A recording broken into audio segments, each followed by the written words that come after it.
केले तरी आम्हाला काहीच फरक पडत नाही. DPRला मंजुरी मिळाल्यामुळं म्हादईचं काम सुरू केलं जाईल. लवादाचा आदेश सर्वोच्च न्यायालयाएवढाच महत्त्वाचा आहे आणि आता आम्ही मागे हटणार नाही, असं वक्तव्य कर्नाटकचे मुख्यमंत्री बसवराज बोम्मई यांनी केलंय. त्यामुळं गोव्यात संतापाची लाट उसळली आहे. कर्नाटकातही डबल इंजिन सरकार आहे आणि ते भाजपाचेच नेते आहेत. ज्या प्रकारे ते विधिमंडळाच्या निर्णयाचा अपमान करतायत त्याबाबत आता मुख्यमंत्री डॉक्टर प्रमोद सावंत यांनी आपली भूमिका स्पष्ट करावी अशी मागणी काँग्रेस आणि गोवा फॉरवर्डनं केली आहे. येत्या 26 जानेवारीला विरोधकांनी महत्त्वपूर्ण बैठक सुद्धा बोलवली आहे.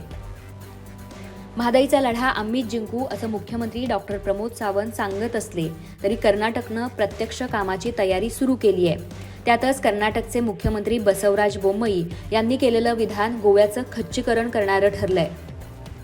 म्हादई बचाव चळवळीच्या गाभा समितीची बैठक झाली असून आंदोलनाची पुढची दिशा ठरवण्यासाठी 26 जानेवारीला सगळ्या विरोधी राजकीय पक्षांसह या आंदोलनात सहभागी झालेल्या 77 बिगर सरकारी संस्था, पर्यावरणवादी कार्यकर्ते यांची बैठक बोलवण्यात आलेली आहे. आंदोलनाची पुढची दिशा ठरवण्यासाठी ही बैठक महत्त्वपूर्ण असून त्यात काँग्रेस, राष्ट्रवादी काँग्रेस, आम आदमी पक्ष, गोवा फॉरवर्ड, शिवसेना, तृणमूल काँग्रेस या राजकीय पक्षांचे अध्यक्ष आणि प्रतिनिधी सहभागी होणार आहेत.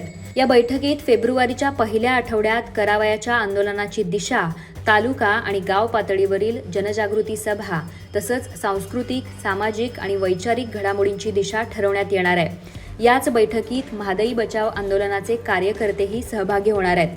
म्हादई बचाव ही चळवळ बिगर राजकीय चळवळ आहे. आमचा या आंदोलनाला पूर्ण पाठिंबा असून आमची सगळी ताकद, सगळी शक्ती या आंदोलनामागे आम्ही लावू असं गोवा फॉरवर्डचे नेते विजय सरदेसाई यांनी सांगितलंय. काँग्रेस पक्षातर्फे सुद्धा 26 जानेवारीला हात से हात जोडो हे सर्व मतदारसंघांना जोडणारे अभियान सुरू होत आहे. हे पक्षाचे वैयक्तिक अभियान असले तरी ते आंदोलनाच्या रूपाने म्हादई विषयाला समर्पित केले जाणार आहे. आंदोलनाचा मुख्य मुद्दा म्हादई असणार आहे.